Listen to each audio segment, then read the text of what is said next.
local media. Caller looked at Rick and said something along the lines of, has Stefon Diggs told you he wants to be traded or wants to be here? And Rick didn't really answer the question, just said, I haven't talked to his agent, and when I do, I'm not going to tell you, which, not a surprise. But nonetheless, it is the beginning of silly season. So it's the beginning of speculating on is Stefon Diggs happy. It's the beginning of speculating on, is Dalvin Cook going to get a contract extension or hold out through the offseason camps and possibly into training camp? Is Kirk Cousins going to get an extension that's going to spread some of his salary out and keep him here longer, but also do the Vikings a short-term solid by creating more room below the salary cap, which the Vikings, as we've talked about 1,000 times, are very much up against. 651-646-8255. Vent Line is the show. We're on until noon when Score North Live takes over. Let's start today's show. Danny, what's going on? Welcome to the Vent Line Coffee Club. Hey, Judd. How's it going? It's going good. How are you? Good, man. Good. Hey, I was just going to say, I think the talk with Diggs, I think there's been a lot of talk of, does he want out? Does he want to trade? Does he want, kind of all these things? And I think the truth, I mean, who knows, but it feels like the truth of the matter is that it's probably somewhere in between. There's probably some truth that, he views himself as wide receiver one. He wants more targets. Mm-hmm. There's probably some truth in that he feels some loyalty to a team that drafted him in the 5th round and kind of took a chance on him and later gave him a contract. Yep.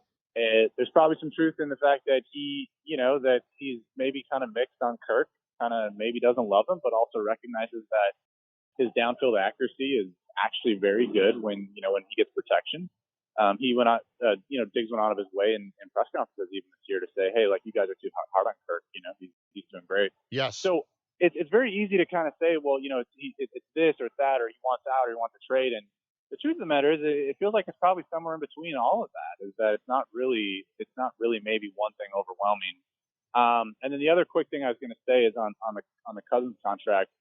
You talk about what it is on an annual basis, 30, whatever, there's $30 million a year to, even on extension or something. But the truth is with Kirk, because of his lack of mobility, you have to add about a $10 million surcharge with him because of the need for the offensive line upgrades and weapons. Whereas, another quarterback more mobile, you don't have to maybe make those investments. So you got to look at it as maybe a $40 million per year investment with him. So anyway, that's it. Thanks. Thanks, Danny. But that becomes the issue with Kirk then, too, is does Kirk take a team-friendly deal for your sake, which I don't think he does, but does Kirk take a deal where you say to him, Kirk, I need you to actually take less because of the surcharge that Danny just talked about?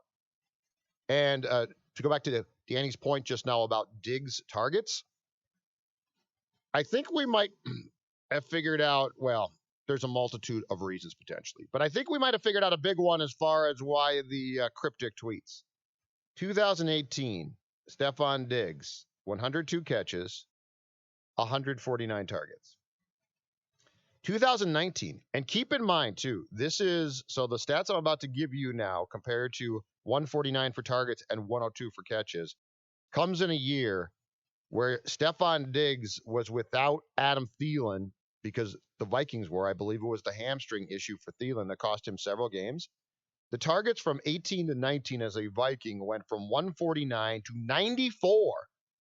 The receptions 102 to 63. So Stefon Diggs was targeted in the DeFilippo/final, I think it was 3-game Stefanski offense, 149 times.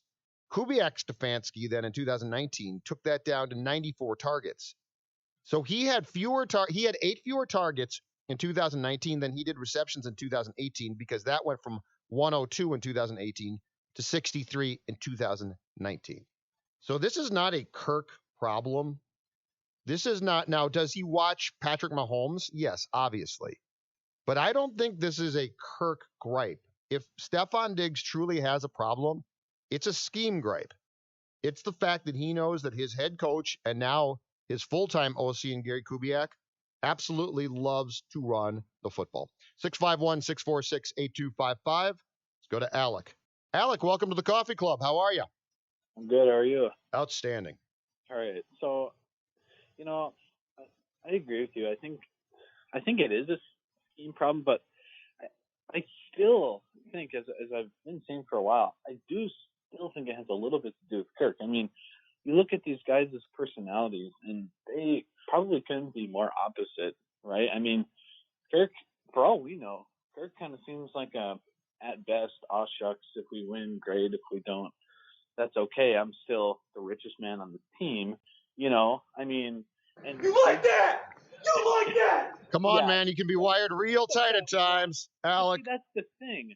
Is that one soundbite from when he was in Washington, basically is the only evidence of that. And then when he won, in overtime in New Orleans, are really the only time we've seen that. And so I don't.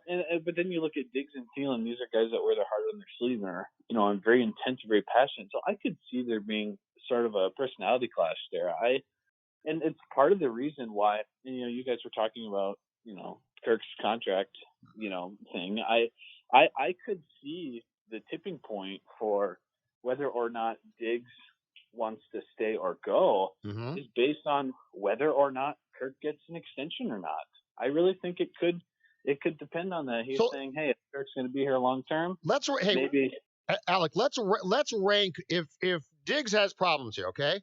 Let's rank what we think they are, because I think scheme is one. I think you're right. I think Cousins plays a role here, but if you're Diggs, all right, and you sit down and watch the final 2 weeks of the playoffs, and you see the young quarterbacks who are now becoming, and believe me, I know they're hard to find, but are becoming the trend in this league, of course you're going to stop and be like, that'd sure be fun.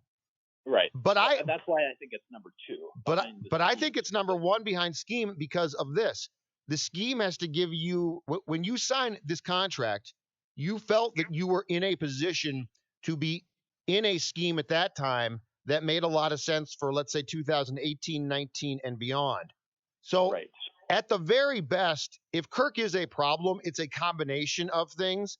But I think this comes back to the fact that Stefon is playing for a defensive first guy in Mike Zimmer who loves to run. And now he's playing for an OC who's really good at what he does, but is an old school Dalvin Cook run first guy. Yeah, I agree. But that's why I think that if, I think the only thing, because as a player, you feel more stuck with the coaching situation. So, yes, that's a huge part of it. But I think that if Spielman kind of makes Kirk do the lame duck year, which we're kind of hoping, and we're like, hey, everyone's got to play for their life, I think that might be enough for Dick to be like, okay, hey, you know what? Especially if they draft a guy like Jalen Hurts this year, I think that could change things. That's my thoughts. Thank you, sir. Take care. 651-646-8255. 651-646-8255. I do have another talking point off the potential contract extensions when it comes to Dalvin Cook and Kirk Cousins that I want to get to. But before we go there, let's go to our buddy John. Hey, John, what's up? What do you got today? We're doing good. It's cold but sunny, and I'll take the sun. How about that? I would trade for a little sun. Sounds nice. We got clouds all week here. I think the clouds, that might be the sign. The impending contract extensions are imminent, and it's more doom and gloom for the purple and gold as they waddle around in mediocrity for another 3 to 5 years. Fire the coach, fire the GM. You can't figure it out. Keep the quarterback because he's average. What are you going to do? Thanks, John. Talk to you. John is becoming, Declan Goff, more pessimistic by the day, I think, too. Now, he started off, he's never been a Cousins fan, and I completely get that. But I think John is becoming more and more of a pessimist overall, which I sort of get. But again, keep this all in context. The Combine, free agency, which I absolutely love, the draft, which I don't like as much as most, but it still can be fun because of the, hold on a second, I'll play it again. Reckless speculation. You do have to put this all in the context of silly season in football. Exactly. Which I have no problem with. Yeah, it's that time of year. 651-646-8255. All right, so we played the soundbite from Spielman and his media access at the Combine yesterday regarding Stefon Diggs. Let's play this one regarding Dalvin Cook, who has a year left on his rookie contract, but common sense says is not showing up unless he gets some type of extension, and he might want a very rich one. Usually we do not look at extensions until after we get through the draft. Right now we have so much ahead of us and a lot of decisions to make before the free agency begins and the new league year begins. And then we look at the draft, and once we settle down and everything, but I consider Dalvin into one of those core group of players that we definitely want to try to keep. Now, here's the issue. Ordinarily, when the Vikings do contract extensions, I believe I'm accurate on this, under the Wilf regime, which started in 2005, they ordinarily come around training camp. So the question then is, are they going to take this up until July with Dalvin Cook? Because I don't think Dalvin Cook's going to show up for OTAs or mini camps or the camp. There's just one, it's 3 days, unless he's got a contract extension. So if the Vikings are going to wait post-draft and actually try to push this thing with Dalvin Cook back to July, there is a chance, I would guess, that he is not going to show up for any offseason activities. And then I think with Diggs, they got the contract, the last one they did with him in 2018. I think they got that one done in late July, right before camp. So that's the question with Cook. And then there is the issue of course, the quarterback with the last year left on his contract. It's a very rich contract, and the Vikings need salary cap help. Could they get that by Kirk Cousins doing an extension of his deal and pushing money down the road? From a business side, I won't talk about anything on contract negotiations or what